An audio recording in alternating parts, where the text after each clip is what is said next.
Na semana passada, o advogado Pedro Putilha explicou como o dono de terra do bioma amazônico pode ter segurança jurídica caso ocorra um incêndio acidental na sua fazenda.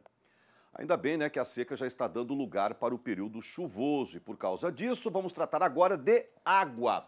Para quem não sabe, existe uma lei específica que trata das outorgas, das concessões de recursos hídricos no Brasil. Ao todo, 6 instrumentos podem ser utilizados pelo produtor rural para que ele não seja enquadrado na lei vigente. Vamos entender melhor sobre o assunto? Saudações, Pedro Putilha. Saudações do Boi, Direito Agrário, mais uma vez com vocês. E o tema hoje não é novidade, mas nós não comentamos ainda a questão dos recursos hídricos, ou seja, aquele que usa água na propriedade rural, qual é a legislação, quais são as obrigações, o que deve ser feito para também evitar problemas na tua gestão com relação à legislação que não foi observada. Bom, vamos lá. Primeiro, nós temos uma lei federal, que é a Política Nacional de Recursos Hídricos, e essa lei é de 97, a Lei 9433 de 97. E essa lei ela traz alguns instrumentos.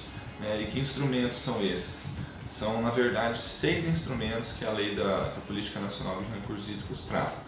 Primeiro são os planos de recursos hídricos. Esses são instrumentos, na verdade, utilizados pelos governos estaduais para estabelecer dentro das suas bacias hidrográficas qual é a capacidade de utilização desses recursos, o enquadramento dos corpos d'água em classes, segundo os usos da água. O terceiro instrumento, a outorga dos recursos, a outorga dos direitos de uso dos recursos hídricos. Essas nós vamos comentar um pouquinho mais nesse quadro de hoje. O quarto, a cobrança pelo uso dos recursos hídricos. O quinto, compensação a municípios. E o sexto, o sistema de informações sobre recursos hídricos. Então, na gestão da tua propriedade rural hoje, o que você precisa saber? Outorga de recursos hídricos. O que é essa outorga? A outorga ela é o direito de uso da água, Ela é um instrumento de gestão, como foi comentado um pouco antes aqui. Então, o poder público ele se utiliza desse instrumento para autorizar, para conceder ou permitir aos usuários de recursos hídricos a utilização deste bem público, que é a água.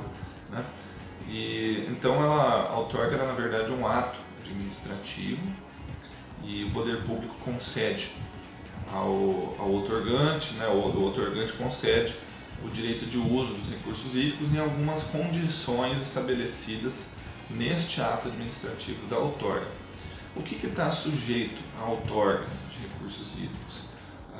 Aí nós temos aí também cinco situações que estão sujeitas à outorga, que são a derivação ou a captação de parcela da água existente num determinado corpo d'água, como chama a lei, para consumo final, inclusive abastecimento público ou insumos de processo produtivo, como é o caso, a utilização para finalidades produtivas. A extração de água de aquífero subterrâneo para consumo final ou também insumo de processo produtivo. Terceiro, lançamento em corpo d'água de esgotos e demais resíduos líquidos com o fim da sua diluição, transporte ou disposição final, enfim.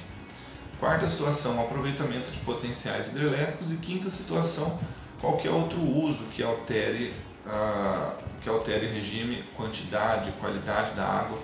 Então essas 5 situações estão sujeitas à outorga. O que não está sujeito à outorga? Segundo a legislação, independe de outorga do poder público, o uso de recursos hídricos para satisfação das necessidades de pequenos núcleos populacionais em meio rural, mas isso quem vai avaliar vai ser o órgão ambiental local. As derivações ou captações que são consideradas insignificantes e o acúmulo de volumes de água considerados insignificantes também.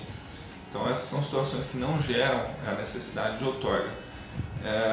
Então é necessário, a dica jurídica é que o produtor sempre procure junto ao órgão ambiental do seu estado essa informação, quando a outorga é necessária ou não, o que é o uso insignificante ou não. E um último comentário é, aquele produtor que já tem a outorga do uso da água, ela pode ser cancelada? Pode sim. Então, quando você for obter o direito de uso de água, atenção com as condições que você vai assinar junto ao órgão ambiental, porque uma das hipóteses de suspensão dessa outorga é justamente o não cumprimento dessas condições. A ausência de uso também por 3 anos consecutivos gera cancelamento. Casos de calamidade, a necessidade de reverter uma degradação ambiental também gera o cancelamento, a suspensão. Atendimento do interesse coletivo, quando não há fontes alternativas de água, também pode suspender essa outorga. E por fim, a necessidade de manutenção de características de navegabilidade desse corpo hídrico podem gerar suspensão dessa outorga. Então, de uma maneira, o tema é sempre muito extenso quando a gente fala de legislação, mas de uma maneira resumida, esse é o nosso assunto de hoje, outorga de recursos hídricos. Ficamos aí à disposição para esclarecer outras dúvidas, sempre convidando você, produtor, a participar do nosso quadro. Saudações e até a próxima. Grande Pedro, obrigado aí, meu irmão.